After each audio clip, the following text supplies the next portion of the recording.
हम कर रहे हैं यूनिट 1 असेसमेंट फॉर लर्निंग का। तो इसमें एक चीज तो पक्की है 16 मार्क्स में, डिफाइन असेसमेंट। ये क्वेश्चन तो पक्का आना ही आना है।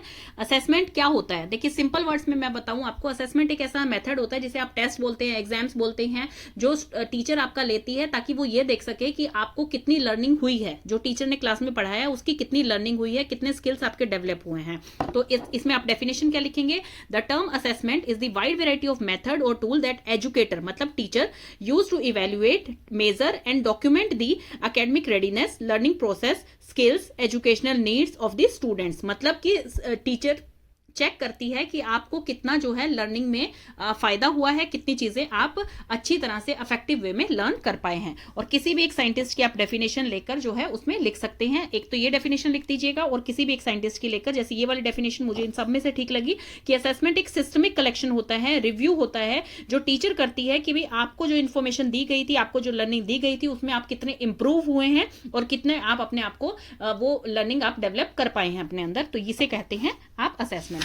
अब इंपॉर्टेंस क्या है असेसमेंट की, असेसमेंट किस लिए लेने चाहिए। देखिए अगर असेसमेंट नहीं होंगे, आपका इवैल्यूएशन नहीं होगा तो पता ही नहीं लगेगा टीचर को। आप एक क्लास से दूसरी क्लास में ट्रांसफर होते रहेंगे विदाउट असेसमेंट, तो टीचर को पता ही नहीं लगेगा, आपको खुद नहीं पता लगेगा कि आपको कितनी चीज पहले से आती है, मुझे लर्न हुई है या नहीं हुई है, बेस क्लियर है या नहीं है। मतलब आप एक फ्यूचर जो आपकी नॉलेज, आपके स्किल्स डेवलप होने चाहिए, उस चीज का कोई प्रमाण नहीं होगा, वो चीज आपको खुद नहीं पता लगेगी। और आपको जब तक फीडबैक नहीं मिलेगा कि आप इस चीज में वीक हैं या आपको ये चीज इतनी समझ में नहीं आई है, आपको इसको अच्छी तरह से करना चाहिए, आपको मोटिवेशन नहीं मिलेगा। तो इसलिए असेसमेंट आपके लिए जरूरी है। तो इसमें फर्स्ट स्टेप है टू क्लासिफाई और ग्रेड स्टूडेंट्स।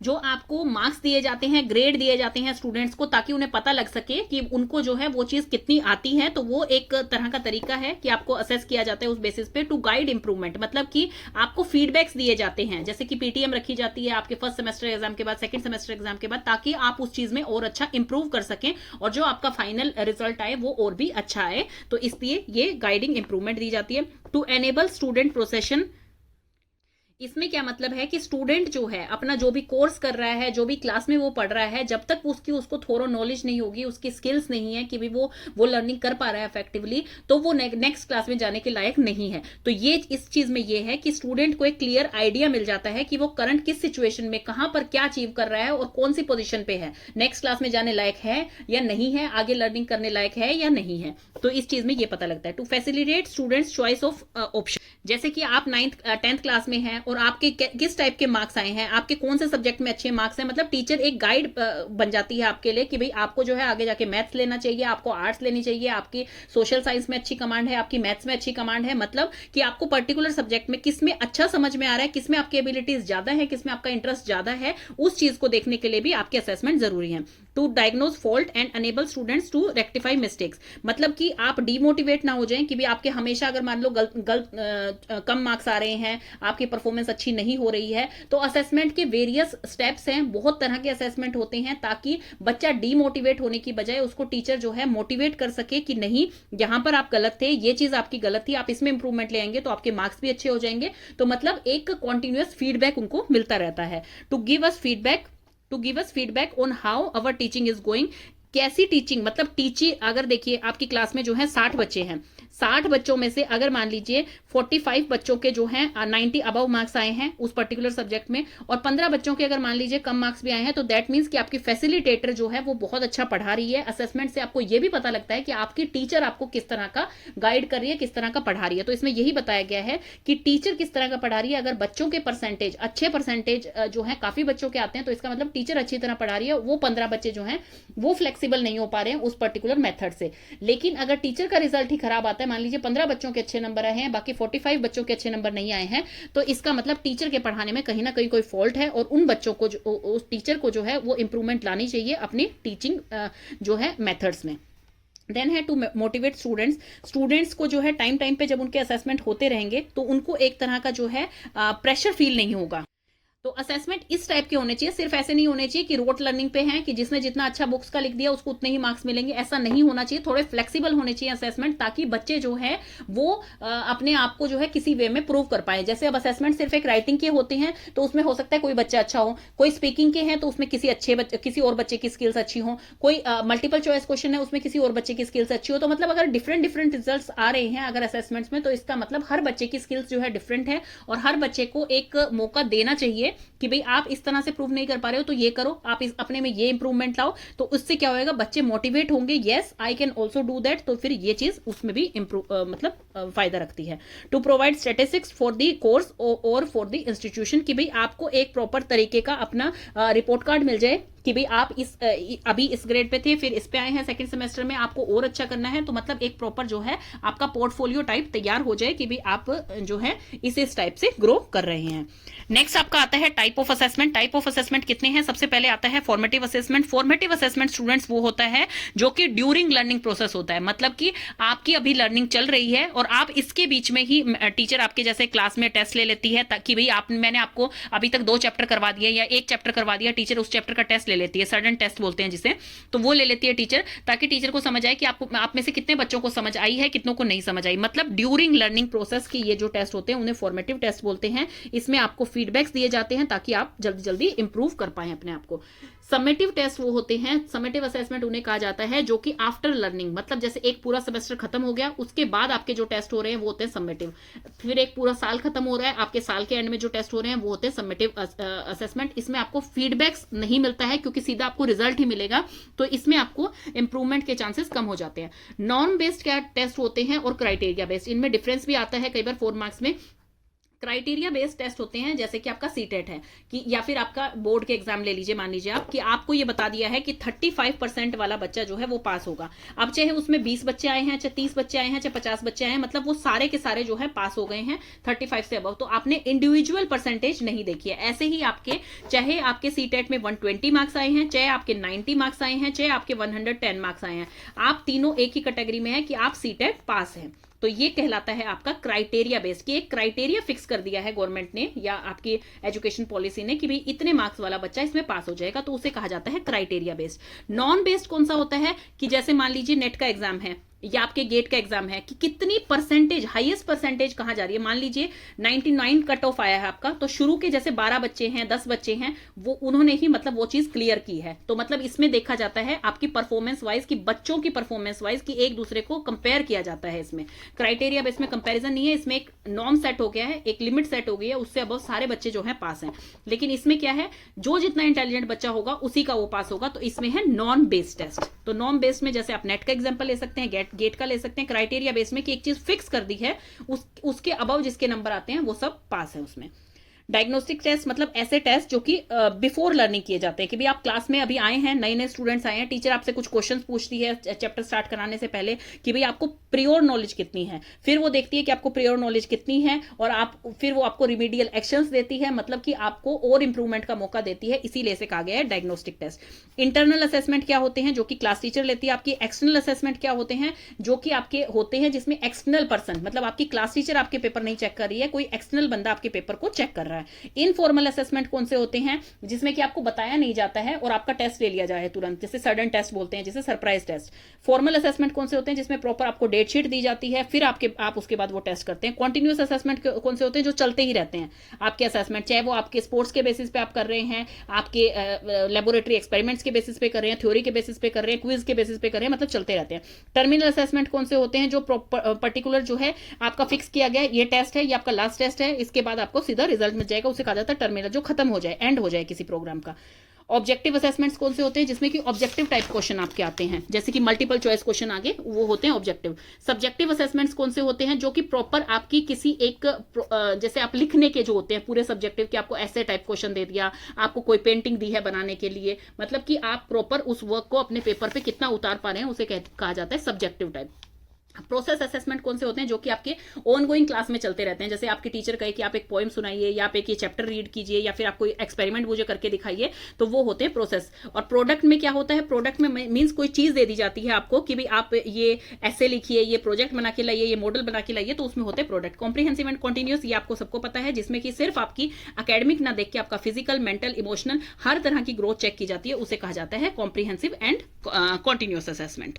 ये कुछ मेथड्स दे रखे हैं कि असेसमेंट के कौन कौन से मेथड होते हैं, कैसे कैसे किस टाइप से एग्जाम हो सकता है। लेबोरेटरी वर्क देखा जा सकता है, प्रैक्टिकल वर्क देखा जा सकता है, पोस्टर कैसे बनाते हैं आप, कैसे एग्जीबिशंस में लगाते हैं वो देखा जा सकता है, स्टूडेंट सेमिनार्स में कैसा परफॉर्म करते हैं, मल्टीपल चॉइस क्वेश्चन दिए जाते हैं, वर्क बेस्ड क्वेश्चन है, एक्शन बेस्ड क्वेश्चन है, तो इन क्वेश्चन से आपका जो है असेसमेंट किया जा सकता है। नेक्स्ट आपका आ गया है what do you mean by assessment, ये हम पहले पढ़ चुके हैं। In assessment discussion what to assess and what is the value, तो इसमें पर्पस हम पहले पढ़ चुके हैं। हम अब वैल्यूज को देखेंगे। वैल्यू ऑफ असेसमेंट क्या है। वैल्यू ऑफ असेसमेंट में सबसे पहले है value should be valid, valid होनी चाहिए वो, मतलब कि रियली कैसे मेजर किया जाए, इसका कुछ पर्टिकुलर एक जो है कॉन्सेप्ट होना चाहिए कि भाई हाँ ये अगर ये चीज किया बच्चे ने तो उसको जो है करेक्ट माना जाएगा। फॉर एग्जाम्पल, इसमें एक एग्जाम्पल लिखा है कि मान लीजिए प्रॉब्लम सॉल्विंग का एक स्किल जो है आपको शो करना है रिटन एग्जाम में, तो उसमें जो है आप सिर्फ ये नहीं देखेंगे कि उसकी राइटिंग कैसी है, क्या क्या लिखा है उसने, बल्कि आपको ये देखना है कि उसने कौन से सॉल्यूशंस लिखे हैं उसमें, कि प्रॉब्लम से आप कैसे निकल पाएंगे, वो चीज आपका मैटर करना चाहिए कि बच्चे ने कैसा लिखा है। Assessment should B reliable, reliable होने चाहिए, मतलब ऐसे मार्क्स होने चाहिए जो कि मतलब उस स्टैंडर्ड को मैच करें कि भाई आपके जो है इतने परसेंट वाले बच्चों को ये ग्रेडिंग मिलेगी, इतने परसेंट बच्चे वालों को ये ग्रेडिंग मिलेगी, तो वो एक जो है रिलायबल होने चाहिए कि भाई हाँ हमने टेस्ट दिए हैं तो सबके लिए वो एक ही चीज है। Assessment should be fair, fair होने चाहिए, मींस कि हर किसी को इक्वल अपॉर्चुनिटी मिलनी चाहिए। ऐसा ना हो किसी एक बच्चे को 1 घंटा मिला है, किसी एक बच्चे को 2 घंटे मिले हैं, किसी को 3 घंटे मिले हैं, या किसी को कुछ और क्राइटेरिया मिला है, ऐसा नहीं, सब बच्चों के लिए सेम होना चाहिए, फिट फॉर ऑल होना चाहिए। Assessment should B equitable, equitable होने चाहिए। देखिए इक्विटेबल का मतलब है कि कुछ बच्चे एग्जाम देना पसंद करते हैं, जैसे इसमें लिखा हुआ है सम लव एग्जाम्स, कुछ एग्जाम देना पसंद करते हैं, लेकिन कुछ बेटर होते हैं प्रेजेंटेशन देने में, कुछ बेटर होते हैं अपनी जो है मॉडल्स बनाने में, कुछ बेटर हैं अपनी कुछ और कोई और टाइप की स्किल्स दिखाने में, मतलब सेम एग्जाम्स को। तो हर बच्चे को मौका मिलना चाहिए, मतलब एक बैलेंस डाइट होनी चाहिए ताकि हर बच्चा अपने आप को प्रूव कर पाए। असेसमेंट जो होने चाहिए फॉर्मेटिव होने चाहिए। फॉर्मेटिव सबसे बेस्ट मेथड होता है, क्योंकि फॉर्मेटिव का मतलब है कि बच्चे को ये चीज टाइम टाइम पे पता लगती रहे कि भाई उसमें क्या कमी है, क्या चीज इंप्रूव करनी है। जैसे इसमें लिखा हुआ है means of letting students know how they are doing, कैसा वो कर रहे हैं और किस चीज में वो इंप्रूव होना चाहते हैं, तो वो फॉर्मेटिव होने चाहिए असेसमेंट। मतलब कि उन्हें टाइम टाइम पर ये फीडबैक देता रहना चाहिए टीचर को, चाहे वो एक चैप्टर का टेस्ट ले रही है, चाहे वो अपने एक टॉपिक का टेस्ट ले रही है, तो स्टूडेंट को बताते रहे कि आपको ये चीज समझ नहीं है, मैं आपको दोबारा समझाती हूँ, या आप ये इस वे में करेंगे तो, या फिर ये वाली बुक से करेंगे तो आपको और बेटर समझ आएगा। देन है असेसमेंट शुड बी टाइमली, ये टाइमली होने चाहिए, मतलब एकदम से ऐसे नहीं हो जाने चाहिए कि भाई आपको जो है तुरंत ये पता लगा है कि आपका असेसमेंट है। जैसे कि आपको सिर्फ मतलब मान लीजिए समेटिव असेसमेंट की बात हो रही है यहाँ पर कि भाई आपको ये बताया जाता है कि भाई आपके एंड में टेस्ट हो रहे हैं, सीधा आपको ये बताया गया आप पास हैं या फेल हैं, मतलब आपको कोई इंप्रूवमेंट का मौका ही नहीं दिया गया। तो ऐसे नहीं होने चाहिए, आपके टाइमली असेसमेंट होने चाहिए। जैसे फॉर्मेटिव होते हैं कि भाई आपने एक चैप्टर करवाया टीचर ने तो आपका असेसमेंट हो गया, 20 मार्क्स के लीजिए, चाहे आप यूनिट टेस्ट लीजिए, तो उस टाइप से होने चाहिए।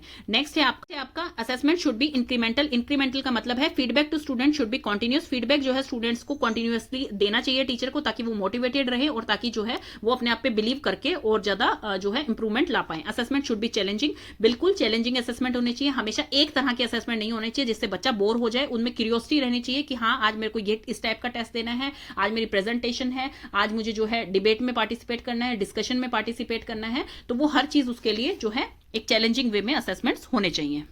अब नेक्स्ट क्वेश्चन आपका आ गया है importance and principle of assessment. ये भी आप इंपॉर्टेंट मार्क्स कर सकते हैं। इसमें क्या है प्रिंसिपल्स, इसके क्या है basic principle. Principle of continuity मतलब एक कॉन्टिन्यूअस प्रोसेस है आपका असेसमेंट। टीचर जो है थ्रू आउट द ईयर आपको जो है आप मेंटेन रख सके डिसिप्लिन को अपने क्लास का, ताकि वो लगातार जो है आपको लर्निंग प्रोसेस आपके इंक्रीज कर पाए। इसलिए असेसमेंट जो है वो कॉन्टिन्यूअस प्रोसेस है। एक ऐसा नहीं होता कि भाई एक बार आपने एक असेसमेंट ले लिया और उससे बच्चे को इवेल्युएट कर दिया, नहीं, कॉन्टिन्यूअस प्रोसेस होना चाहिए। थ्रू आउट द ईयर आप बच्चे को जो है इस चीज में उनको फीडबैक देते रहें और उनके जो है उनको बताते रहें कि आप इस चीज में कम है, आप इस चीज में जो है अच्छे हैं, आप इसको इंप्रूव इस तरह से कर सकते हैं। नेक्स्ट है कॉम्प्रिहेंसिवनेस होनी चाहिए, मतलब कि ओरल टेस्ट भी होना चाहिए, रिटन टेस्ट भी होना चाहिए, शॉर्ट आंसर, लॉन्ग आंसर, हर तरह के होने चाहिए, हर तरह का सीक्वेंस उसमें होना चाहिए कि सिंपल टू कॉम्प्लेक्स आप जा रहे हैं ताकि बच्चा जो है उसमें बेटर परफॉर्म कर पाए। प्रिंसिपल ऑफ कंप्लीटनेस, कंप्लीटनेस का मतलब है कि सिर्फ किसी एक स्किल को नहीं देखना आपने, कंप्लीटनेस मतलब physical, moral, social, cultural, political, religious, हर तरह की आपको स्किल्स को उसमें इंक्लूड करना है कि बच्चे में जो है कितनी डेवलपमेंट हो रही है। जैसे आपको सेकेंडरी एजुकेशन आपको कहता है कि भाई आप जो है बच्चे को सिर्फ एक वे में मत देखिए कि सिर्फ इंटेलेक्चुअल उसकी डेवलपमेंट होनी चाहिए, उसकी इमोशनल, उसकी सोशल डेवलपमेंट, ताकि बच्चे जो हैं उनकी मेंटल हेल्थ भी बेटर रहे। जैसे कि आजकल आपने देखा है कि काउंसलर्स होते हैं, लाइफ स्किल्स देते हैं बच्चों को, पर्टिकुलर उसका पीरियड मिलता है, बच्चों को 101 कन्वर्सेशन का मौका मिलता है कि वो काउंसलर से बात कर सके, काउंसलर उन्हें जो है अपनी मेंटल स्टेबिलिटी के लिए उनको जो है अलग अलग टाइप के सेमिनार्स उनके लिए बनाए जाते हैं। तो ये यही है कि वो कंप्लीटेडनेस का एग्जाम्पल होना चाहिए आपका जो असेसमेंट है कि भाई आप बच्चा जो है सोशली, मेंटली और इमोशनली हर तरह से वीक ना होके बल्कि उस चीज में स्ट्रांग बने ताकि वो लाइफ हर्डल्स जो है उनको क्रॉस कर पाए। चाइल्ड और चाइल्ड सेंटर्ड, बिल्कुल करिकुलम जो होना चाहिए उसमें चाइल्ड का मेन रोल होना चाहिए, टीचर का नहीं और ना सिलेबस का। मतलब जो चाइल्ड होना चाहिए वो जो है वो हीरो हो इस चीज का, ना कि टीचर और सिलेबस। देन है प्रिंसिपल ऑफ टोटलिटी। टोटलिटी का मतलब यहां पर है कि भाई हर चीज में जैसे उसके जो बिलीफ होते हैं, जो उसके बिलीफ हैं, जो उसकी थिंकिंग है, जो उसके आइडियाज हैं, उनको जो है इवेल्युएट किया जाए यहाँ पर। जैसे कि उनके ग्रुप्स बनाए जाए, उनको डिबेट करवाया जाए, ग्रुप डिस्कशन हो, क्विज हो, क्लास में क्वेश्चन एंड आंसर राउंड हो, तो उस तरह से मतलब टोटलिटी में उनको जो है इवेल्युएट किया जाए। नेक्स्ट आपका आ जाता है प्रिंसिपल ऑफ ऑब्जेक्टिव। ऑब्जेक्टिव का मतलब है कि कितना बच्चा अपने ऑब्जेक्टिव को अचीव कर पा रहा है, कितना वो लर्न कर पा रहा है पर्टिकुलर चीज को, तो वो होता है प्रिंसिपल ऑफ ऑब्जेक्टिव। देन है प्रिंसिपल ऑफ लर्निंग एक्सपीरियंसेस, मतलब कि कितना उसे, मतलब लर्निंग एक्सपीरियंसेस का यहाँ मतलब है कि टीचर जो है स्टूडेंट्स को कितना लर्निंग एक्सपीरियंस दे पा रही है, कितना वो याद कर पा रहे हैं, कितना वो चीज को समझ पा रहे हैं। टीचर को ऐसी मेथोडोलॉजी यूज करनी चाहिए कि बच्चा जो है उसे अपनी रियल लाइफ से कनेक्ट कर पाए और उस चीज को प्रैक्टिकली करके देखे, एक्सपीरियंस करके देखे, तब वो चीज उसको और भी ज्यादा इंटरेस्ट से समझ आएगी। नेक्स्ट है आपका ब्रॉडनेस। ब्रॉडनेस का मतलब यहां पर है कि बच्चे को किसी एक प्रॉपर फील्ड में हमें आगे नहीं करना या एक प्रॉपर सब्जेक्ट में आगे नहीं करना। ब्रॉडनेस का मतलब है कि हर चीज में पर्टिकुलर फील्ड नहीं देखनी, हमें पूरा कंप्लीट देखना है कि वो एक गुड लर्नर बन रहा है कि नहीं बन रहा है। देन है क्वालिटी। क्वालिटी में यहां मतलब है कि बच्चे की एकेडमिक देखी जा रही है मेनली यहां पर, कि जैसे उसके एग्जामिनेशन है वो कितना उस चीज को बेहतर अपना आउटपुट दे पा रहा है, आउटकम्स उसके आ रहे हैं। देन है एप्लीकेशन, कि मान लीजिए एक बच्चे ने कोई चीज सीख ली है, जैसे मान लीजिए उसने जो है क्रिकेट सीख लिया है, साइकिल चलाना सीख लिया, या कोई लैंग्वेज सीख ली है, इंग्लिश लैंग्वेज है या स्पेनिश है, कुछ भी सीख लिया, लेकिन जब उसको उसकी यूज करना पड़ा, मान लीजिए जब वो कॉलोनी में साइकिल चला रहा है तो वो कह रहा है कि नहीं मुझे तो डर लग रहा है, मैं तो यहां पर जाऊंगा नहीं, या फिर वो क्रिकेट खेलने लग रहा है कि भाई नहीं मुझे तो ये चीज सिखाई तो है सर ने, मुझे आती तो है, लेकिन मैं यहाँ पे कैसे करूं, वो बॉलर तो फास्ट है, कुछ भी है। मतलब बच्चे को आते हुए भी वो उस चीज को अप्लाई ना कर पाए, लैंग्वेज उसे आती है इंग्लिश, लेकिन कैसे बोलनी है दूसरे के सामने वो एक्सप्रेस ना कर पाए, अप्लाई ना कर पाए, तो उसका कोई फायदा नहीं है। तो यहाँ पर ये चीज है कि बच्चे ने अगर कोई चीज लर्न कर ली है तो उसको रियल लाइफ में अप्लाई कैसे करना है, तभी वो जो है वो उसकी सक्सेसफुल है। अदरवाइज गुड फॉर नथिंग है कि बच्चे को चाहे कितनी भी चीजें सीख ली है, बच्चा अप्लाई नहीं कर पा रहा है तो कोई फायदा नहीं है। फिर है प्रिंसिपल ऑफ टोटलिटी। टोटल का मतलब यहां पर है कि बच्चे की किसी एक स्केल को हमें नहीं, उसके टोटल बिहेवियर को, चाहे वो सोशल है, कल्चरल है, इंटेलेक्चुअल है, फिजिकल है, मोरल, इमोशनल, कोई भी टाइप का उसका बिहेवियर है, हर चीज को उसको हमें बेहतर बनाना है। ऐसा नहीं है कि सिर्फ हमें उसकी राइटिंग स्किल्स देखनी है, लैंग्वेज स्किल्स देखनी है, हमें उसकी स्पीकिंग भी देखनी है, हमें उसकी अंडरस्टैंडिंग भी देखनी है, हमें उसकी लिसनिंग पावर भी देखनी है, सब कुछ उसका बेटर बनाना है। तो ये आपका यहाँ पे कंप्लीट है। देन उसके बाद मेजरमेंट क्या होती है। मेजरमेंट जो है वो एक क्वांटिटेटिव फॉर्म है, मतलब कि आप नंबर्स के फॉर्म में चलते हैं, जैसे मैथमेटिक्स होती है, जैसे कि आप मेजर कर सकें जिसे, मतलब कि आपके जब पेपर होते हैं तो आपके 100 में से 90 मार्क्स आए तो आपने वो मेजर कर लिया, तो उसे कहा जाता है मेजरमेंट। जैसे कि इसमें ये डेफिनेशन दे रखी है, measurement is the assignment of numerals to object और इवेंट्स अकॉर्डिंग टू रूल्स, मतलब जो न्यूमरल से रिलेटेड हो, जिसमें क्वांटिटी हम मेजर कर पाए, उसे कहा जाता है मेजरमेंट। देन उसके बाद फंक्शंस क्या है मेजरमेंट के। सबसे फर्स्ट फंक्शन आपका आता है प्रोग्नोसिस। प्रोग्नोसिस का मतलब है जैसे बच्चे का आईक्यू लेवल चेक करना, मतलब स्टूडेंट का कितना लेवल है, कितना वो समझ पा रहा है चीज को, वो चीज चेक करनी, वो होती है प्रोग्नोसिस। तो मेजरमेंट में है तो मतलब मेजर करना, मतलब उसकी आईक्यू लेवल देखना कि 90 है, 100 है, 20 है, 40 है, तो वो चेक करना। डायग्नोसिस क्या होता है, जैसे आपको बताया प्रोग्नोसिस क्या होता है, बच्चे का लेवल चेक करना कि बच्चा जो है कितना समझ पा रहा है चीजों को। डायग्नोसिस कि अगर उसमें कोई वीकनेस पाई जाती है, प्रोग्नोसिस में कोई वीकनेस पाई जाती है, तो उसे डायग्नोज कैसे किया जाए, मतलब उस चीज को कैसे, उसकी वीकनेसेस को जो है रजिस्टर किया जाए कि भाई हाँ बच्चे में यहाँ पे वीकनेस है, ताकि उसे रिमीडियल चीजें दे सके, रिमीडियल एक्शंस ले सके। देन है रिसर्च फंक्शन। रिसर्च फंक्शन में सारा ये साइंस से रिलेटेड है। तो रिसर्च में सिर्फ इसलिए डाला है कि भाई ये कंप्लीट मेजर हो जाता है, जब किसी चीज को हम प्रैक्टिकली कर लेते हैं तो वो एक कंप्लीट मेजर हो जाता है, इसलिए रिसर्च को लिया है। अदरवाइज प्रोग्नोसिस एंड डायग्नोसिस इसके मेन पार्ट होते हैं, रिसर्च इतना मेन इसका नहीं होता है पार्ट, हम उसे मेजर अच्छी तरह से नहीं कर सकते हैं।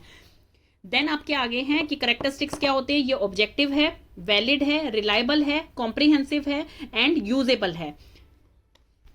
देन आपके मेजरमेंट के बाद आ गया है इवैल्यूएशन। इवैल्यूएशन क्या होता है, इवैल्यूएशन है कि किसी भी चीज को इवैल्यूएट करना, ये क्वालिटेटिव भी हो सकता है आपका, क्वांटिटेटिव भी हो सकता है, कि भाई बच्चे को कितना समझ आ रहा है, कितना उसके बिहेवियर में चेंज आ रहा है, मतलब कि आप इतनी उसकी ऑब्जर्वेशन करते हैं, उसका इंटरेस्ट देखते हैं, उसके टेस्ट लेते हैं, तो मतलब आप ये देख रहे हैं कि वो कितना एक्टिव है, हर फील्ड में कितना एक्टिव है, कितना उसे अंडरस्टैंड हो रही है अपने ऑब्जेक्टिव, कितना वो स्किल्स डेवलप हो रही हैं उसका, कितना वो अचीव कर पा रहा है, तो हर चीज आपकी इवैल्यूएशन में मेजर होती है। तो ये टाइम टेकिंग प्रोसेस कह सकते हैं आप इसे। तो इसकी डेफिनेशन आप कोई भी लिख सकते हैं, इनमें से किसी भी एक साइंटिस्ट की उठा के ले सकते हैं कि evaluation is a systemic process determining the extent to which educational objective are achieved by the pupil, की मतलब एक बच्चे के से कितना ऑब्जेक्टिव जो है अचीव कर पा रहा है बच्चा, कितना वो मतलब अच्छी तरह से उसे समझ आ रहा है, जो टीचर उसे समझाना चाह रही है, वो एक सिस्टमैटिक प्रोसेस है कि बच्चा पहले पढ़ेगा, फिर उसके बाद उसके एग्जाम्स होंगे, फिर उसके बाद जो है टीचर बता पाएगी कि आपको इस चीज में इंप्रूवमेंट की जरूरत है। तो ये एक मॉडर्न कॉन्सेप्ट है, इसमें टाइम टेकिंग है, न्यू कॉन्सेप्ट है। जो आपका मेजरमेंट है वो ओल्ड कॉन्सेप्ट है और वो बहुत ही सिंपल टर्म है, लेकिन ये जो है ये टेक्निकल टर्म आ जाती है। और इंपॉर्टेंस क्या है, इंपॉर्टेंस इसलिए है कि बच्चे का इसमें जो है सब चीजें मेजर हो जाती हैं, कि भाई बच्चा जो है कितना अपने एम को अचीव कर पा रहा है, कितना उसके बिहेवियर में चेंज आ रहा है, कितनी वो प्रॉब्लम सॉल्विंग स्किल्स रख रहा है। बच्चे इस चीज से क्या है, इवेल्युएशन से क्या होता है, बच्चे में जो है जील और इंटरेस्ट आता है कि भाई किसी चीज को पढ़ने का उसमें इंटरेस्ट है, किसी चीज अकेडमिक में उसका इंटरेस्ट है, तो मतलब फिर वो अच्छी तरह से अपना सेटिस्फैक्टरी दे पाता है, फुल दे पाता है इवैल्यूएशन प्रोसेस के थ्रू।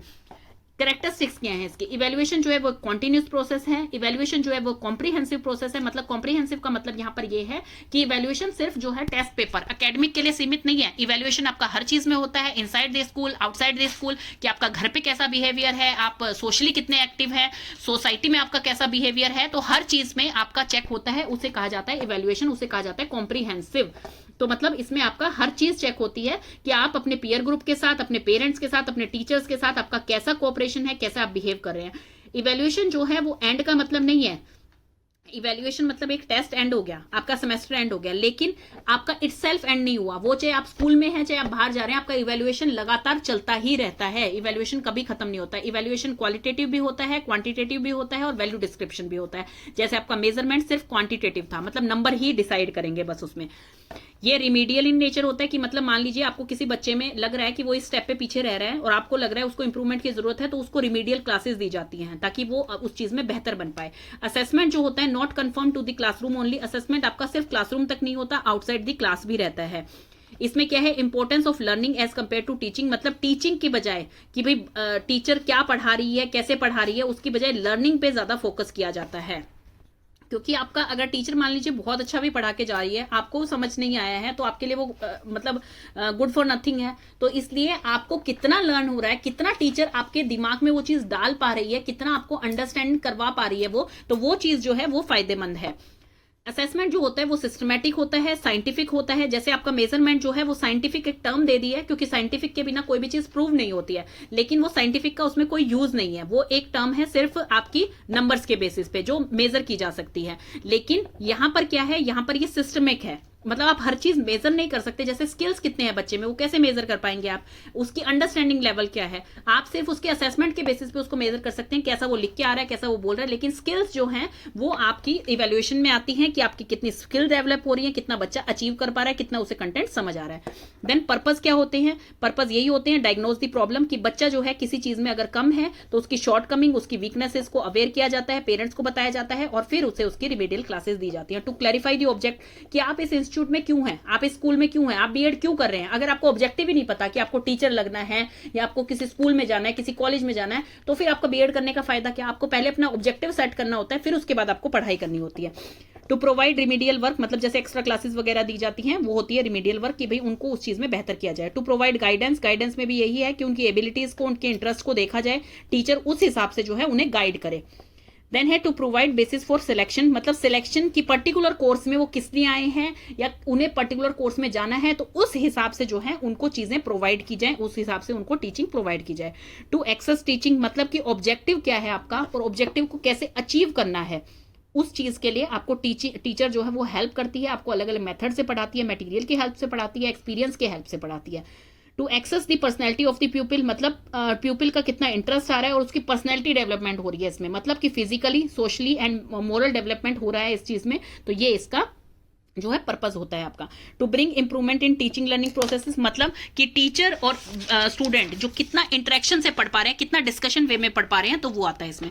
टाइप्स कौन कौन से हैं इसमें वैसे 3 टाइप होते हैं, यहाँ पे 2 दे रखे हैं। फॉर्मेटिव इवैल्यूएशन, फॉर्मेटिव इवैल्यूएशन जो होता है वो टीचर के लिए एक टाइप ऑफ बर्डन रहता है, क्योंकि टीचर को इसमें बहुत सारे रिकॉर्ड्स रखने पड़ते हैं। फॉर्मेटिव इवैल्यूएशन में क्या होता है, टीचर जो है बहुत जल्दी जल्दी आपके टेस्ट होने, जैसे कि आपके डेली इवैल्यूएशन होना, वीकली होना, मंथली होना, टीचर ने एक टॉपिक कराया तुरंत आपका टेस्ट ले लिया, टीचर ने एक चैप्टर कराया तुरंत आपका टेस्ट ले लिया, उसे कहा जाता है फॉर्मेटिव, ताकि वो टीचर को ये पता लग जाए बच्चे को इसमें से कितना समझ आया, मैंने कितना समझाया था, और बच्चे को इसमें किस किस चीज में जो है रिमीडीज चाहिए, मतलब कि उसको किस किस चीज में सुधार चाहिए, तो टीचर उनका वो क्लियर करती है। तो इसमें आपको फीडबैक दिया जाता है टाइम टाइम पे, और टीचर के लिए इट्स अ बर्डन, लेकिन बच्चे के लिए बहुत अच्छा रहता है, क्योंकि बच्चे को लर्निंग में बहुत इंप्रूव करता है ड्यूरिंग लर्निंग प्रोसेस, मतलब चलता ही रहता है आपका।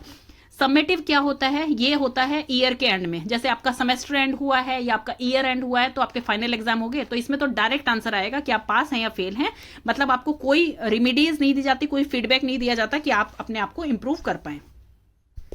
देन आ गया है importance of continuous and comprehensive evaluation. Continuous and comprehensive का मतलब यही है कि कॉन्टिन्यूअस मतलब लगातार चलने वाला, कॉम्प्रिहेंसिव मतलब बहुत ही ब्रॉड है, ऐसा नहीं है कि इसकी एक चीज का इवैल्यूएशन हो रहा है, हर चीज का इवैल्यूएशन हो रहा है आपका, तो उसे कहा जाता है continuous. Comprehensive is equal to evaluation. Continuous क्या होता है, जो लगातार चले, रेगुलर असेसमेंट होते रहे। कॉम्प्रिहेंसिव क्या होता है कि जो आपका एकेडमिक एंड नॉन एकेडमिक दोनों ग्रोथ को देखा जाए, उसे कॉम्प्रिहेंसिव कहा जाता है। देन इवैल्यूएशन में आपकी ये फेजेस आ गई हैं, जिसमें डेली इवैल्यूएशन है कि डेली आपका टेस्ट हो रहा है, वीकली टेस्ट हो रहा है, मंथली हो रहा है, हाफ ईयरली हो रहा है, ईयरली हो रहा है, तो किसी भी टाइप से आप इवैल्यूएट कर सकते हैं। अब आपके एम्स क्या हैं, सीसीई के एम्स क्या होते हैं आपके, कि बच्चा जो है वो बेटर लर्नर बन पाए, कि मतलब हर पॉसिबल वे में जो है बच्चे को समझ आए और अच्छी तरह से वो अपने स्किल्स डेवलप कर पाए। अचीवमेंट कितना हो रहा है, इंप्रूव कर पाए कि बच्चे को कितना अचीव हो रहा है, और फिर उसको हेल्प कर पाए, अगर वो अचीव नहीं कर पा रहा है तो उसकी हेल्प करे टीचर। फीडबैक दिए जाते हैं, गाइडेंस दी जाती है लर्नर को कि आप इस तरह से अपने आप को बेहतर बना सकते हैं।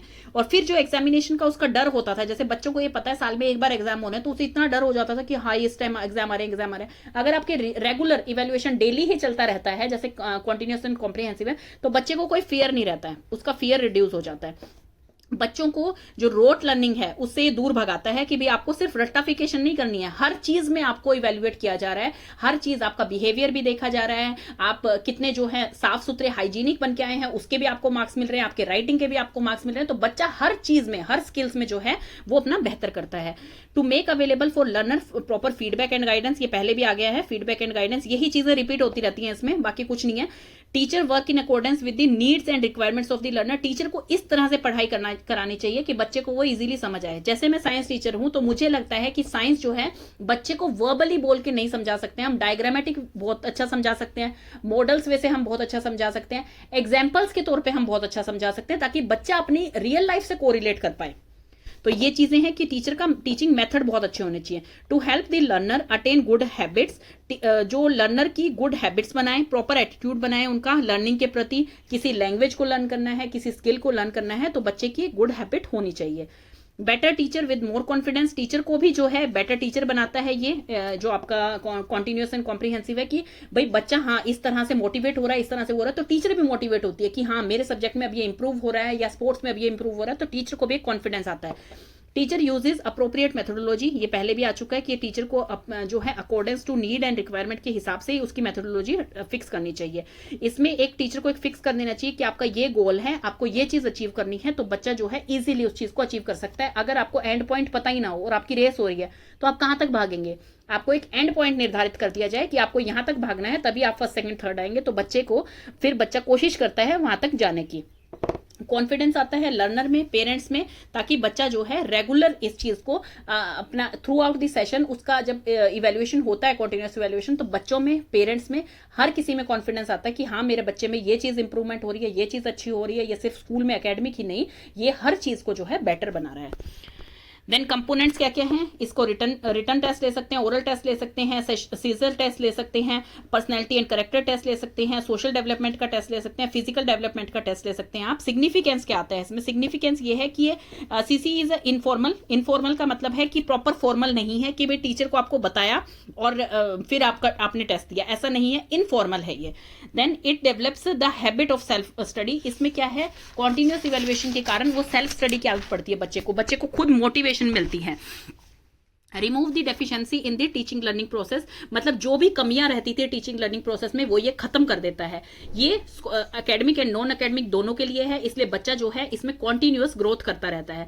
ऐसा नहीं है कि बच्चा इसमें, अगर मान लीजिए राइटिंग में कोई बच्चा अच्छा नहीं है तो वो ओरली अच्छा कर रहा है तो भी उसको मार्क्स मिल रहे हैं, अगर वो किसी प्रैक्टिकली अच्छा कर रहा है तो भी उसको मार्क्स मिल रहे हैं, तो वो चीज बेटर होती है स्टूडेंट्स के लिए। It develops the habit of library consultation among students, ताकि बच्चे एक दूसरे से, पीयर ग्रुप से सीखें, बच्चे एक दूसरे से जो है कंसल्ट कर करके अपनी हैबिट्स को चेंज कर रहे हैं। जैसे कि मान लीजिए प्लेग्राउंड में जाके खेलना है, फ्री टाइम में मेडिटेट करना है, लाइब्रेरी में जाके बुक्स पढ़नी है, तो हर चीज की हैबिट वो अपनी चेंज कर रहे हैं। इट प्रोवाइड्स वैल्यूएबल डेटा, उनकी स्ट्रेंथ और वीकनेस जो है वो रेगुलरली पता लगती रहती है, तो बच्चा उस चीज को इंप्रूव कर लेता है। तो ये सारी चीजें हैं इसमें कि मतलब मेन इसमें यही बताया गया कि चाइल्ड की ग्रोथ के लिए बेस्ट होता है, क्योंकि ये सिर्फ एक चीज को नहीं देखता कि एकेडमिक बच्चे कैसी है, ये हर स्किल को डेवलप करता है, बच्चे की हर अंडरस्टैंडिंग को बढ़ाता है, हर प्रॉब्लम सॉल्विंग बच्चा कर सकता है, ताकि रियल लाइफ में उसे कोई ऐसी प्रॉब्लम आती है तो उसे पता है कि उसका आंसर या उसे कैसे सॉल्व करना है, वो डरे नहीं। सिग्निफिकेंस में भी यही सब चीजें हैं, बार बार यही सब चीजें आएंगी, तो सिग्निफिकेंस में भी इसकी यही सब चीजें हैं कि बच्चे का इंटरेस्ट बढ़ता है, बच्चे को जो है लेवल्स उसके बढ़ते हैं, इफेक्टिव टीचिंग होनी चाहिए, तो ये सिग्निफिकेंस बिल्कुल सेम है जो आपका एम था। देन उसके बाद इसकी डेफिनेशन आ गई है, इवैल्यूएशन होता क्या है, मतलब किसी को एग्जामाइन करना, किसी को कितना अचीव कर पा रहा है वो आपकी क्लास में, उसको इवैल्यूएशन कहते हैं, जो कि आपकी डेफिनेशन पीछे आ चुकी है, हमने जो पढ़ी थी इवैल्यूएशन की डेफिनेशन, जो यहाँ पर थी। तो आप किसी साइंटिस्ट के नेम से कोई भी डेफिनेशन इसकी लिख सकते हैं। और एग्जामिनेशन क्या होते हैं, एग्जामिनेशन तो हमें सीधा पता है, एग्जामिनेशन का मतलब है कोई भी एक एग्जाम होना, जैसे कि आपके किसी भी चीज़ का एग्जाम ले लीजिए, आप किसी सब्जेक्ट का एग्जाम ले लीजिए, किसी आप कंप्यूटर का ले लीजिए, म्यूजिक का ले लीजिए, हर चीज़ का एग्जाम जो होता है जिसमें कि देखा जाता है कि टीचर ने आपको जितना पढ़ाया था क्लासरूम में उतना आप उसको कितना समझ पाए हैं, कितनी आपकी लर्निंग हो पाई है, तो वो आता है आपका एग्जामिनेशन में। अब वो पूछ रहे हैं टेस्ट में और एग्जाम में क्या डिफरेंस है। देखिए एग्जाम प्रॉपर होता है, एग्जाम में बहुत सारा टाइम लगता है, आपको प्रॉपर देना पड़ता है। टेस्ट क्या होता है, टेस्ट में कोई टाइम नहीं लगता, ज्यादा टाइम नहीं लगता। मान लीजिए ओरल टेस्ट है आपका, या आपको कोई एक टॉपिक दिया गया है उस पर आपको बोलना है, तो टेस्ट में ज्यादा टाइम नहीं लगता है। टेस्ट में क्या है, जब हम एग्जामिनेशन और इसको कंपेयर करते हैं तो एग्जामिनेशन तो एक ब्रॉडर टर्म आ गई, टेस्ट एक छोटी सी टर्म है कि भाई आप किस टाइप का टेस्ट दे रहे हैं, आपका ऑब्जेक्टिव टाइप टेस्ट है, आपका 20 नंबर का टेस्ट है। एग्जामिनेशन प्रॉपर एग्जाम होता है आपका। Test can be held without observing any formalities, test में कोई फॉर्मेलिटीज की जरूरत नहीं होती, लेकिन एग्जामिनेशन में हर चीज की जरूरत होती है। आपकी जो है चीजें चेक की जाती हैं बिफोर एग्जामिनेशन हॉल, आपको जाने से पहले आपको पेपर पे रोल नंबर लिखना होता है, मतलब एग्जामिनेशन में फुल आपकी फॉर्मेलिटीज होती हैं। In a test nothing is asked which not taught, जो कि आपको पढ़ाया नहीं गया वो टेस्ट में नहीं पूछा जाता है, लेकिन एग्जामिनेशन में आपके किसी भी टाइप के क्वेश्चन आ सकते हैं। टेस्ट जो होता है आपको कोई इन्फॉर्मेशन एडवांस में दिए बिना भी हो सकता है, लेकिन एग्जामिनेशन के लिए प्रॉपर आपको डेट शीट दी जाती है कि भाई इस टाइम से आपके एग्जामिनेशन शुरू होंगे, इसमें आपकी इतनी छुट्टियां मिलेंगी। नेक्स्ट आपका आता है कि टेस्ट के 2 टाइप हैं, ऐसे टाइप टेस्ट हो गया है एंड ऑब्जेक्टिव टाइप टेस्ट हो गया है। ऐसे टाइप जो आपका ट्रेडिशनल टेस्ट होता था, ट्रेडिशनल मतलब कि आपका बुक में से जो है पूरे पूरे पैराग्राफ लिखने के लिए दे दिए गए हैं, और ऑब्जेक्टिव टाइप जो है जो कि न्यू टाइप है कि मतलब आपको 4 ऑप्शंस दे दिए गए हैं, या 1 वर्ड आंसर है, या ट्रू एंड फॉल्स है, या आपके मैच द फॉलोइंग है, तो इस टाइप की, ऑड वन आउट है, तो उस टाइप के होते हैं ऑब्जेक्टिव। ऑब्जेक्टिव टाइप टेस्ट जो होते हैं वो ज्यादा रिलायबल होते हैं और आप स्कोर उसमें इजीली कर सकते हैं। उसमें कुछ ऐसा नहीं होता कि टीचर को पसंद है या नहीं पसंद है आपका आंसर, अगर आपके आंसर की के हिसाब से आपका ए आंसर है तो ए ही होगा, चाहे आपने टीचर आपका उसका वो कैसा भी सोचें, लेकिन आपका उसका आंसर फिक्स होगा। लेकिन ऐसे टाइप में क्या है, टीचर को कैसा अच्छा लग रहा है, कैसा नहीं अच्छा लग रहा है, आपका कंटेंट लेस रिलायबल होता है कि भी आप मान लीजिए 16 मार्क्स के क्वेश्चन में कंटेंट अच्छा लिख के आए लेकिन थोड़ा लिख के आए, टीचर उसमें मार्क्स नहीं दे रही है आपको अच्छे, तो इसमें जो है ये रिलायबल नहीं है, इतना ज्यादा वैलिड भी नहीं है जितना कि आपका ऑब्जेक्टिव टाइप होता है। देन उसके बाद आपके डिफरेंस आ गए हैं। जो क्वेश्चन इंपॉर्टेंट है आपका 4 मार्क्स में भी आ सकता है आपका और 8 मार्क्स में भी आ सकता है, मेजरमेंट इन इवैल्यूएशन में। तो इसमें देखिए इवैल्यूएशन जो है वो एक न्यू कॉन्सेप्ट है, ये जो है एक पुराना कॉन्सेप्ट है, ये टेक्निकल टर्म है, ये एक सिंपल वर्ड है। ये क्वालिटेटिव क्वांटिटेटिव दोनों होते हैं, ये सिर्फ क्वांटिटेटिव होता है, मतलब नंबर के बेसिस पे मैथमेटिकल सिर्फ होता है। ये मोर टाइम नीडेड, इसमें ज्यादा टाइम चाहिए क्योंकि एक कॉन्टिन्यूअस प्रोसेस है और हर चीज में होता चलता है। ये जो है इसके लिए लेस टाइम चाहिए क्योंकि सिर्फ या तो एग्जामिनेशन या टेस्ट से हम पता कर सकते हैं। इसमें जो है कंटेंट, स्किल, अचीवमेंट हर चीज बच्चे की देखी जाती है। इसमें सिर्फ न्यूमेरिकल्स, मतलब उसकी कितना स्कोर किया है, कितने एवरेज है, कितनी परसेंटेज आई है। इसमें बिहेवियरल चेंज देखा जाता है कि बच्चा जो है वो कितना एक्टिव है, अपने पीयर्स के साथ कैसा बिहेव कर रहा है, अपने घर पे जाके कैसा बिहेव कर रहा है, सोशली कितना एक्टिव है, मोरली कितना एक्टिव है, सब कुछ इसमें देखा जाता है। इसमें क्या है, सिर्फ उसका पर्सनैलिटी टेस्ट होगा, आईक्यू टेस्ट होगा और अचीवमेंट टेस्ट होगा, मतलब जो चीज आपकी नोट करी जा सकती है कि कितने परसेंटेज में आई है ये। इसमें क्या है, एटीट्यूड, आइडियल, सोशल एडजस्टमेंट, ये सब कुछ सीखता है बच्चा। इसमें कुछ ऐसा नहीं है, कुछ भी मेजर नहीं किया जा सकता ऐसा, इसमें हर चीज सीखता है बच्चा। सोशली कितना एक्टिव है, अपने पीयर ग्रुप के साथ कितना एक्टिव है, सब चीज सीखता है। Aims at modification of education system by bringing a change in behaviour, अगर हम बिहेवियर में चेंज आए तो कितना हम एजुकेशन सिस्टम को मॉडिफाई कर सकते हैं, उस चीज को कितना ऊपर ला सकते हैं अपना। इसमें क्या है, सिर्फ मेजरमेंट होती है, इसका एम यही है बस। ये जो है रिकॉर्ड्स के बेसिस पे रहता है और ये जो मतलब इसमें प्रॉपर रिकॉर्ड होते हैं, कितनी रेटिंग आई, कितनी ऑब्जर्वेशन हुई है, कितने बच्चे के स्किल्स डेवलप हुए हैं। ये क्या होता है, सिर्फ रिटर्न टेस्ट पे और आपकी जो है ऑब्जर्वेशन टेस्ट पे बस डिपेंड करता है। तो ये इनमें डिफरेंस हो गया है। और इसमें आप कुछ पॉइंट्स लिख के आ सकते हैं कि जैसे सिर्फ इसमें मेजरमेंट होती है कि आप मेजर कर सकते हैं किसी भी चीज को, इसमें क्या है आप हर चीज देखेंगे, उसके हर एस्पेक्ट्स उसके जो है वो नोट डाउन होंगे। इसमें आप बिहेवियरल चेंज और इन चीजों के लिए कोई फिजिकल टेस्ट वगैरह नहीं ले सकते हैं। इसमें क्या है, बच्चा अपनी ही प्रॉब्लम से, अपनी ही चीजों से, सेल्फ ऑब्जर्वेशन से सीखता है बच्चा। इसमें मेजरमेंट जो है वो सिर्फ एक एस्पेक्ट कर सकते हैं हम एक टाइम में, क्योंकि हमें मार्क्स देने होते हैं। इसमें जो है हम कई सारे एस्पेक्ट्स एक ही चीज में देख सकते हैं, एक क्वेश्चन पूछ के ही हम उसके स्किल्स, अंडरस्टैंडिंग, वो चीज समझ सकते हैं। नेक्स्ट है आपका examination as a tool for assessment. Examination as a tool मतलब कि आप किस किस टाइप के असेसमेंट ले सकते हैं। तो इसमें सबसे पहले है फॉर्मेटिव असेसमेंट। फॉर्मेटिव असेसमेंट जैसे मैंने आपको बताया, इसमें टीचर पे ज्यादा लोड रहता है। टीचर को जो है इसमें टाइम पे ड्यूरिंग लर्निंग प्रोसेस जो है असेसमेंट लेती रहती है टीचर, और फिर फीडबैक प्रोवाइड करती रहती है कि आप किस चीज में अच्छे हैं, किस चीज में आप थोड़े से पीछे हैं, क्या चीज आपको इंप्रूव करनी चाहिए। तो ये इस टाइप का होता है। समेटिव होता है जैसे कि आपके सेमेस्टर एंड में या आपके पूरे ईयर के एंड में, मतलब कि आफ्टर लर्निंग, जब आप लर्न कर चुके हैं उसके बाद जो असेसमेंट होता है उसे सबमेटिव कहा जाता है। इसमें आपको कोई फीडबैक का मौका नहीं दिया जाता है, तो वो होता है सबमेटिव असेसमेंट। ऑथेंटिक कौन सा असेसमेंट होता है, जिसमें कि बच्चा अपनी कितनी स्किल्स को डेवलप कर पा रहा है, वो होता है ऑथेंटिक। डायग्नोस्टिक कौन सा होता है, जिसमें बच्चे को डायग्नोज किया जाए, पर्टिकुलरली उसके क्या किस चीज में वो पीछे जा रहा है। मतलब मान लीजिए अगर एक सेमेस्टर में उसके 90% आए थे, दूसरे में जो है उसके 70% आ रहे हैं, तो टीचर डायग्नोज करे कि भाई इसके परसेंटेज घटे क्यों हैं।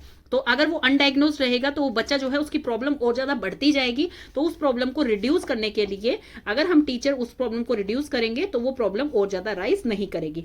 डायनेमिक कौन सा होता है, डायनेमिक होता है कि मान लीजिए अगर टीचर ने आपको एकदम से आके कुछ ऐसा पढ़ा दिया जो कि आपको पता ही नहीं है, आप फैमिलियर नहीं है उस टॉपिक से, आपको पता नहीं है, तो वो एक होता है डायनेमिक असेसमेंट कि भाई आपको उस चीज के बारे में एडवांस में बताया नहीं गया था, आपको कुछ पता ही नहीं है, आपको उसकी कोई नॉलेज नहीं है, तो उसे कहा जाता है डायनेमिक असेसमेंट।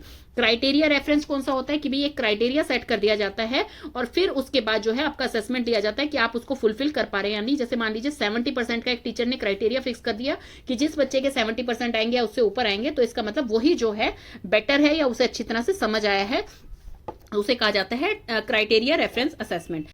सिनॉप्टिक में क्या होता है, बच्चे को देखा जाता है कि उसकी कितनी अंडरस्टैंडिंग हो रही है, मतलब कि वो अपनी कितनी स्किल्स जो है अप्लाई कर पा रहा है, जैसे नॉलेज है, अंडरस्टैंडिंग है, कितना हो रहा है उस टॉपिक के ऊपर, वो होता है सिनॉप्टिक। देन है आपका इप्सेटिव। इप्सेटिव में क्या आता है कि बच्चा जैसे उसकी पहले की जो नॉलेज है और अभी क्या नॉलेज हुई है उसे, तो वो चीज इसमें देखी जाती है कि उसकी खुद की पर्सनैलिटी से उस चीज को कंपेयर किया जाए कि उसके खुद के मार्क्स से ही उसको कंपेयर किया जा रहा है या पहले उसमें ये स्किल्स थे अब उसके कितने बड़े हैं, तो मतलब उसके खुद से जब उससे कंपेयर किया जाता है उसे कहा जाता है इप्सेटिव असेसमेंट। देन इंपॉर्टेंस क्या है इसकी, वो हम बार बार पढ़ चुके हैं, क्या इंपॉर्टेंस है, ताकि बच्चे का इंटरेस्ट बढ़े, बच्चे को स्ट्रेस कम हो, ये चीजें हैं आपकी इंपॉर्टेंस की भी आपके लिए जरूरी है। देन है examination is a true tool for assessment. तो इसमें कौन कौन से पार्ट आते हैं, रिटर्न असेसमेंट, रिटर्न एग्जामिनेशन है। रिटर्न एग्जामिनेशन में आपके कौन कौन से टाइप के क्वेश्चन आ सकते हैं, सबसे पहले ऐसे टाइप क्वेश्चन। ऐसे टाइप क्वेश्चन जो है वो आपके बार बार बताए गए हैं कि रिलायबल नहीं है। आप इसमें एक क्लासरूम में बैठ के, एग्जामिनेशन हॉल में बैठ के जो है अपना पेपर दे सकते हैं, जिसमें कि आपको एक प्रॉपर एसे लिखना है किसी चीज के ऊपर, मतलब अपने इसमें क्या है कि भाई आप किसी टॉपिक को कितनी अच्छी तरह से समझ पाए हैं, तभी तो उसके बारे में डिटेल में लिख पाएंगे। तो ये है इसमें, इसकी कुछ टिप्स होते हैं जिसमें कि आपको, जैसे कि हर क्वेश्चन आपको अच्छी तरह से पढ़ना है उसको बिगिन करने से, उसको शुरू करने से पहले कि उस चीज में पूछा क्या गया है। If you have a choice of question to answer, तो आप उस क्वेश्चन को लीजिए जिस क्वेश्चन में आप ज्यादा कॉन्फिडेंट है। जैसे बीएड में आपसे 2 ऑप्शन दिए जाते हैं एक ही चैप्टर में से, और मान लीजिए दोनों आपको आते हैं, लेकिन आपको बेस्ट कौन सा आता है, आपको वो क्वेश्चन अटेम्प्ट करना चाहिए। If it's an essay type question, तो try to write down the main point. सबसे पहले मेन पॉइंट लिखिए, क्योंकि कई एग्जामिनर होते हैं वो आपके शुरू के पॉइंट्स पढ़ के ही आपको मार्क्स दे देते हैं। तो सबसे जो इंपॉर्टेंट पॉइंट्स आपको आते हैं उस पूरे पैराग्राफ के, आप वो सबसे स्टार्टिंग में पॉइंट्स बना के लिख सकते हैं। देन आपका आ गया है short answer type question. Short answer type question क्या होता है, जिसमें आपका मैक्सिमम सिलेबस आप कवर कर सकते हैं, क्योंकि हर चैप्टर में से आप कुछ कुछ शॉर्ट आंसर ऐसे पूछ सकते हैं जिससे कि आपका सारा सिलेबस इजीली कवर हो सकता है। तो ये क्वेश्चन जो होते हैं, जैसे कि आपके 2 मार्क्स के हो गए हैं, उस टाइप से किसी चीज की डेफिनेशन हो गई है, तो उस टाइप के क्वेश्चन को शॉर्ट मार्क्स क्वेश्चन कहा जाता है। ऑब्जेक्टिव टाइप क्वेश्चन क्या होते हैं, ये न्यू टाइप ऑफ एग्जामिनेशन है, जिसमें जो कि बहुत जो सब्जेक्टिव नहीं होता है और वैलिडेट होता है एकदम, और ये रिलायबल होता है। इसमें these are comprehensive and easy to attempt, मतलब इसमें ज्यादा सिलेबस कवर किया जाता है आपका, मतलब ज्यादा सिलेबस में से क्वेश्चन दिए जा सकते हैं। जैसे एक ही टॉपिक पे से आपको 8-10 क्वेश्चन दे दिए और वो सिर्फ 10 नंबर के बने, लेकिन ऐसे टाइप में आपको पूरे चैप्टर में से एक ही क्वेश्चन दिया, वो 16 मार्क्स का बना। तो इसका मतलब ये ज्यादा रिलायबल है और ये ज्यादा मतलब सटीक भी है कि बच्चा इसका जो आंसर लगा के आया है वही ठीक है, तो इसका मतलब उसे फुल मार्क्स मिलेंगे। लेकिन ऐसे टाइप में क्या होता है, बच्चा अगर कंटेंट टीचर को पसंद नहीं आ रहा है तो फिर उसके मार्क्स उसमें कट जाते हैं। देन है ओरल टेस्ट। ओरल टेस्ट का मतलब है स्पीकिंग, कि भाई आपकी स्पीकिंग स्किल्स कैसे हैं, कितना आप इंटरेक्ट कर पा रहे हैं। जैसे इसमें डिस्कशन आ सकती है, डिबेट आ सकती है, आपकी कोई प्रेजेंटेशन आ सकती है, तो वो सारे आते हैं ओरल टेस्ट में। ओरल टेस्ट में आपकी पर्सनैलिटी डेवलप होती है, आप मोटिवेट रहते हैं, आप जो है एक कॉन्फिडेंस लेवल आ जाता है आप में कि यस आप उसे कर सकते हैं। देन है ओरल टेस्ट में कौन कौन से टाइप आते हैं, लिसनिंग कॉम्प्रीहेंशन, जिसमें कि मान लो टीचर एक स्टोरी सुना रही है और उसके बीच में से क्वेश्चन पूछ लिया आपसे। कंटेंट कॉम्प्रीहेंशन की मतलब कोई कंटेंट है, टीचर ने उसको कितना आपको समझ आया है, तो उसमें से पर्टिकुलर में से क्वेश्चन पूछ लिए। रीडिंग कॉम्प्रीहेंशन की टीचर ने बोल दिया आप ये चैप्टर रीड कीजिए क्लास में। स्पीकिंग एबिलिटी मतलब कि टीचर आपसे क्वेश्चंस पूछ रही है और बच्चा कितना उसका उस टॉपिक के बारे में आंसर दे पा रहा है या बता पा रहा है, कि मतलब टीचर ने कह दिया इस टॉपिक को आप पढ़ाइए या आप बताइए इसके बारे में, तो बच्चा कितना बता पा रहा है, कितना इलेबोरेट कर पा रहा है, वो होता है आपका स्पीकिंग एबिलिटी।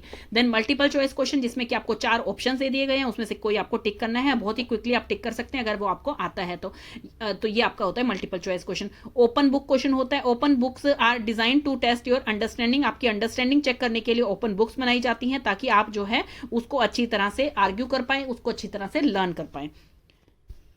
नेक्स्ट आपका टॉपिक है flexibility in assessment. Flexibility in assessment का मतलब क्या है, जैसे कि अगर एक बच्चा जो है रिटर्न में बहुत अच्छा है तो उसके जो है ऐसे टाइप क्वेश्चंस में, शॉर्ट आंसर क्वेश्चंस में बहुत अच्छे मार्क्स आ जाएंगे। लेकिन एक बच्चा मान लीजिए उसको ओरली बहुत अच्छा आता है, वो सुना सकता है लेकिन उसको लिखना नहीं आता, मतलब वो रिटर्न में इतना अच्छा नहीं है, तो उसके ओरल टाइप टेस्ट ले लीजिए। मतलब कि आप सिर्फ एक ऐसा टेस्ट मत रखिए जो कि एग्जाम फिट फॉर ऑल हो, मतलब इसमें आपको ऐसा होना चाहिए कि बच्चा जो है, सब बच्चे जो है इसमें पार्टिसिपेट कर पाए, मतलब इंडिविजुअल डिफरेंसेस इसमें देखे जाएं, तो बच्चा उस हिसाब से आपको एग्जाम लेने चाहिए।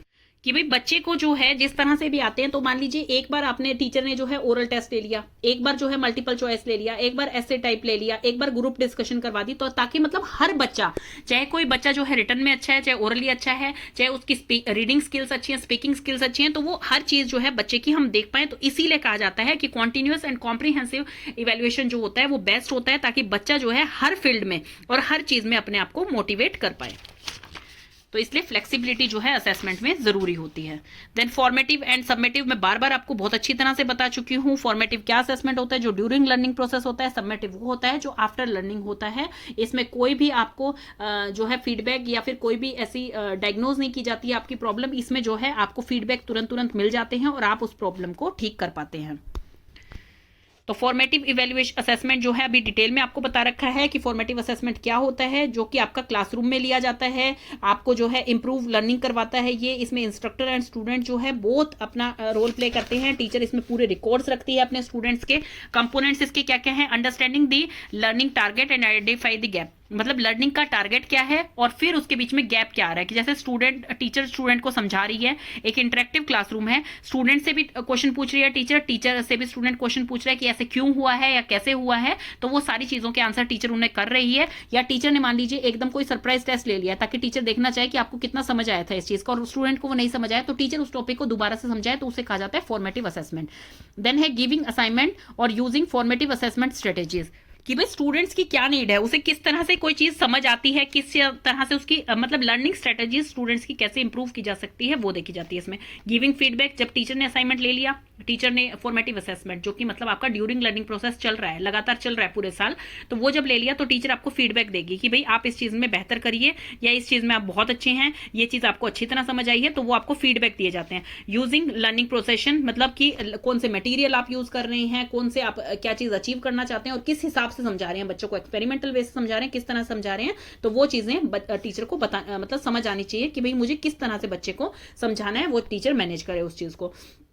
इन्वॉल्वमेंट ऑफ स्टूडेंट, स्टूडेंट का इन्वॉल्वमेंट क्या है कि भाई आप स्टूडेंट जो है वो एंगेज हो क्लासरूम में, स्टूडेंट जो है उनको अपॉर्चुनिटीज दी जाए स्टूडेंट्स को कि भाई फीडबैक दे दे के कि अगर आपको ये टॉपिक, आपके इतने मार्क्स आए हैं इसमें या आप ये नहीं सुना पाए हैं क्लास में, तो भाई आप इस चीज में आपको नहीं समझ आया ये टॉपिक, तो स्टूडेंट्स को टाइम टाइम पे फीडबैक दिया जाए, तो स्टूडेंट उसमें क्या करे, अपना 100% देने की कोशिश करे कि हाँ मेरे को अब इस हिसाब से समझ आया मैम, या मेरा ये क्वेश्चन था मैं आपसे नहीं पूछ पाया, तो मतलब स्टूडेंट भी अपना जो है 100% इन्वॉल्वमेंट दे, तभी जो है वो उसको अच्छी तरह से समझ पाएगा।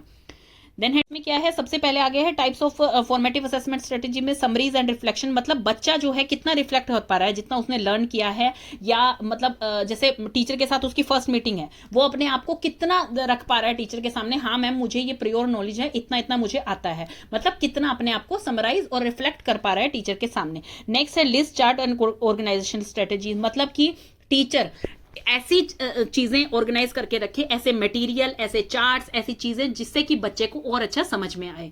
विजुअल रिप्रेजेंटेशन, मतलब student use both words and picture in the strategies, मतलब इसमें जो बच्चा है वो अपना वर्ड्स को भी रख सकता है, मतलब बोल के भी बता सकता है, अपने पिक्चर्स को भी दिखा सकता है कि भाई इस चीज से उसको समझाना है या उसको समझ बेटर आता है।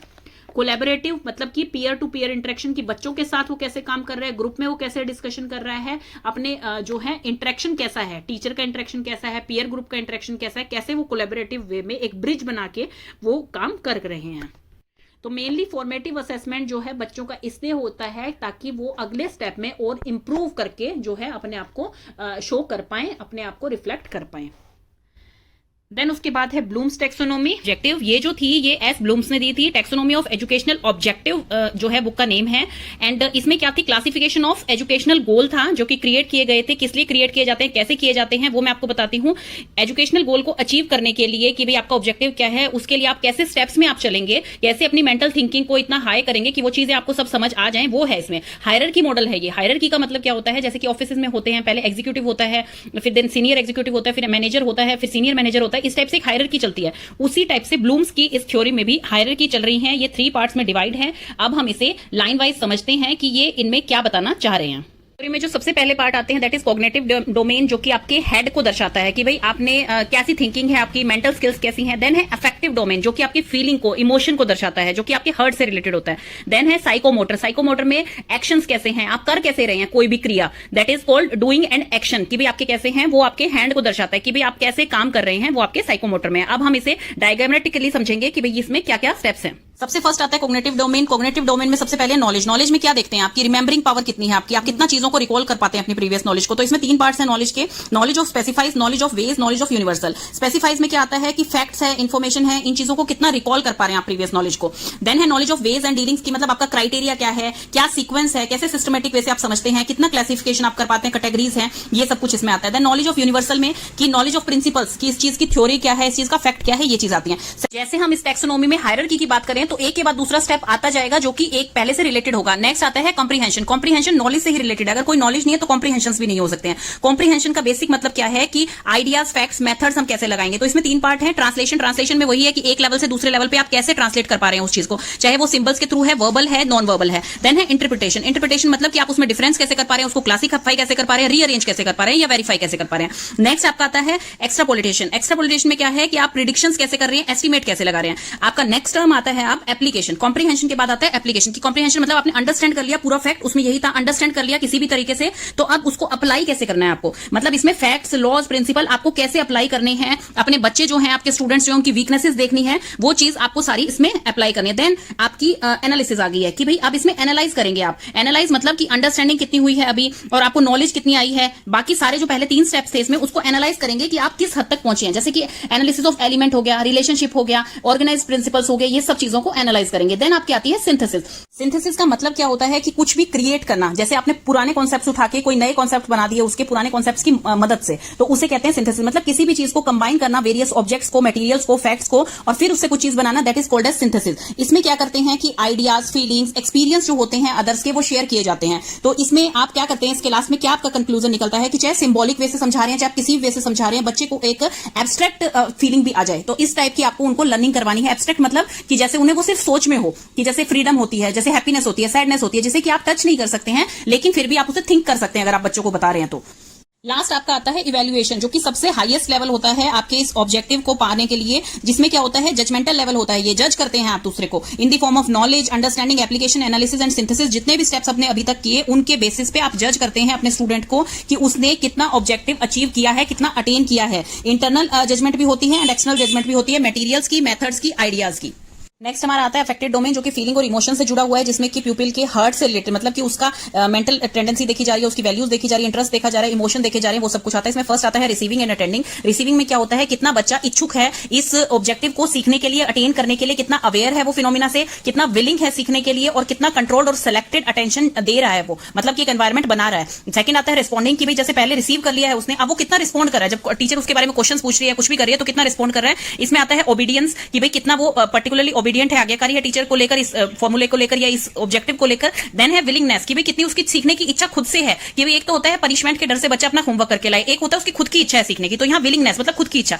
नेक्स्ट है सेटिस्फैक्शन इन रिस्पॉन्डिंग, कि भाई उसे बहुत अच्छा लग रहा है जब उससे कोई क्वेश्चन पूछे जा रहे हैं। नेक्स्ट आता है वैल्यू, भाई रिसीविंग और रिस्पॉन्ड आप कर चुके हैं, द वैल्यू। वैल्यू का मतलब यहाँ पे क्या है, जो फिनोमिना है, तो स्टूडेंट ने उसको कितना एक्सेप्ट किया है, कितना प्रेफर किया है और कितना कमिटेड है वो अपने इस वैल्यू को लेकर, वो आता है वैल्यूइंग में, जो ऑब्जेक्टिव की ही बात हो रही है यहाँ पर। देन है ऑर्गेनाइजेशन, अब आपने रिसीव कर लिया, रिस्पॉन्ड कर दिया, वैल्यू कर दी एक ऑर्गेनाइजेशन कैटेगरी की, अब आपको है कि ऑर्गेनाइज किस तरह से करना है, मतलब उसे किस तरह से आपको स्टेप वाइज लगाना है। तो इसमें है conceptualisation of values, then organisation of a value system, then characterisation of values आता है, ये सबसे हाईएस्ट लेवल होता है। इसमें क्या है, प्यूपिल के अंदर इंटरनल जो होती है कंसिस्टेंसी आ जाती है, सिस्टम के लिए समझने की शक्ति और हर चीज के लिए कंसिस्टेंसी आ जाती है। फीलिंग्स जो है अब उसके ऊपर नीचे नहीं हो रही हैं। नेक्स्ट आपका आता है साइकोमोटर डोमेन। साइकोमोटर डोमेन में बोला जाता है डूइंग एंड एक्शन से रिलेटेड है ये। इसमें सबसे फर्स्ट पॉइंट आता है इमिटेशन। इमिटेशन मतलब दूसरों को देखकर फिर कॉपी करना, जैसे कि आप मैडम ने अगर ब्लैक बोर्ड पे सर्कल बनाया तो आप भी सर्कल बना रहे हैं, दैट इज इमिटेशन। देन आता है मैनिपुलेशन, कि भाई उन्होंने अगर सर्कल बनाया तो आप उस चीज को चेंज कर पा रहे हैं उनके बताने के बाद, कि भाई हाँ इस चीज को इस तरह से भी किया जा सकता है। प्रीसीजन का मतलब है बिल्कुल अब जो है अपने मोटर स्किल से बंदा जो है ये सीख गया है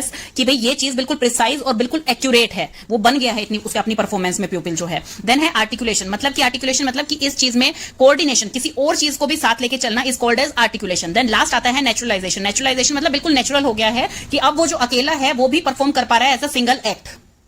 लास्ट आपका आता है teacher as a facilitator in assessment for learning. इसमें क्या है, पहले क्या होता है ट्रेडिशनल क्लासरूम में टीचर एक्टिव रोल प्ले करती थी, बच्चों को पैसिव रखा जाता था, मतलब बच्चे सिर्फ बैठ के बच्चे कई बार इसमें बोर भी हो जाते थे, मोटिवेट नहीं किया जाता था उन्हें, मतलब एक टेक्स्ट बुक होती थी, टेक्स्ट बुक से ही पढ़ाया जाएगा, टीचर आएगी पढ़ाएगी, बस यही रूल होता था और फिर वो चली जाएगी।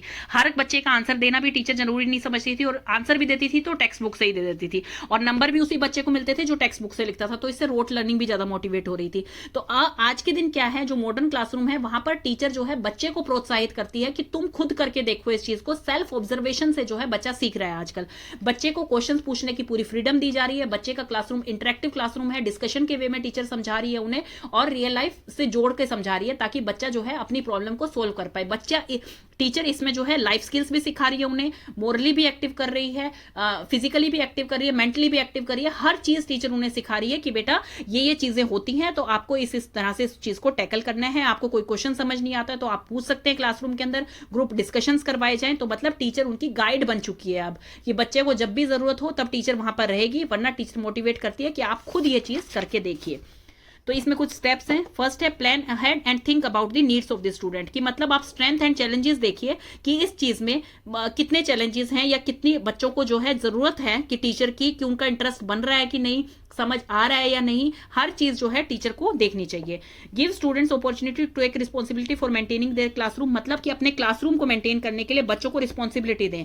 जैसे कि मतलब एक रूटीन सेट हो गया, ताकि वो एक ऐसा रूटीन सेट हो जाए कि बच्चे जो है अपनी चीजों को, मतलब मान लीजिए पीछे जो है लॉकर्स बनवा दिए जाएं बच्चों के लिए, बच्चों को ही रिस्पॉन्सिबिलिटी दे दी जाए कि भाई मुझे ये स्मार्ट बोर्ड तैयार करना है और इसमें हम ये चीजें लगाएंगे कि कौन से रूट के बच्चे हैं, कौन से किस मतलब वैन से जाते हैं, कौन से कहाँ से जाते हैं, तो वो सब कुछ लिखना है। बच्चों के बर्थडेज लिखने हैं, हमें एक जो है बहुत प्यारा सा बोर्ड बनाना है जिसमें हमें अपनी क्रिएटिविटी दिखानी है क्लास की। तो बच्चों को ही रिस्पॉन्सिबिलिटी दे दी जाए ताकि बच्चे जो है अपनी क्लास को मेंटेन रख पाए, साफ सुथरी रख पाए, ताकि वो एक बेटर एनवायरमेंट दे पाए आपको लर्निंग के लिए।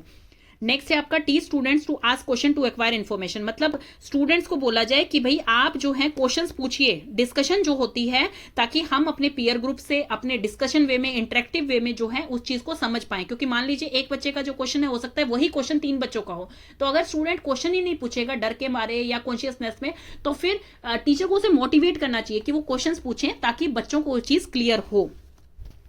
क्योंकि इसमें क्या होता है, बच्चे जो है अपने पीयर ग्रुप के साथ जब उनको डिस्कशन की बात आती है या कुछ भी है तो बच्चों को बहुत टाइम लगता है। तो टीचर को एक रूटीन सेट कर देना चाहिए कि आप जो है टीचर से भी क्वेश्चंस करेंगे, अपने ग्रुप से भी क्वेश्चन करेंगे, ताकि वो चीज आपको बेटर और अच्छी समझ आ सके। Teach student how to use classroom material. Classroom material से क्या मतलब है, जैसे कि आपके प्रोजेक्टर हैं, आपके ड्राई इरेज बोर्ड है, आपके कोई भी क्लासरूम का मटेरियल है जो कि बच्चों को नहीं समझ आ रहा कि ये कैसे यूज करना है, तो टीचर उन्हें समझाए ताकि वो अपना मतलब क्लासरूम का मटेरियल यूज करना जान सके, उस चीज को जो है अच्छी तरह से इरेज साफ कर दें, अच्छी तरह से जो है प्रोजेक्टर को ऑफ कर दें। तो मतलब वो सारी चीजें बच्चों को भी आनी चाहिए। Models that you want to students to do, मतलब कौन से मॉडल्स हैं आप जो स्टूडेंट्स को देना चाहते हैं कि भाई हाँ मैं ये कर सकता हूं, हाँ बिल्कुल मैं कर सकता हूं। मोटिवेट रखें स्टूडेंट्स को। Monitor the amount of talking you do, जैसे कि बच्चों को जो है अपना टाइम यूटिलाइजेशन सिखाए टीचर कि भाई आप इसमें राइटिंग कर सकते हैं, आप इसमें जो है कोई भी कोई प्रोडक्ट बना सकते हैं, तो मतलब उन्हें क्रिएटिविटी सिखाए teacher. Implement a work station management board, मतलब कि इसमें जो है बच्चा जो है इंडिपेंडेंटली काम करना सीखे। जैसे कि मान लीजिए टीचर ने एक ग्रुप बनाया है, स्मॉल ग्रुप में बच्चे काम कर रहे हैं, धीरे धीरे जो है इंडिपेंडेंटली बच्चे काम करने लगे, धीरे धीरे जो है उनकी 2 बच्चों का ग्रुप बनाए, फिर 4 बच्चों का, 5 बच्चों का, ऐसे ही जो है वो इंडिपेंडेंटली अपना काम करना सीखें कि भाई उन्हें काम साइन कर दिए जाएं। तो ये होता है फैसिलिटेटर का रोल, जो कि बहुत ही इंपॉर्टेंट होता है बच्चे की डेवलपमेंट में, बच्चे को एक ऑब्जेक्टिव अचीव करने में।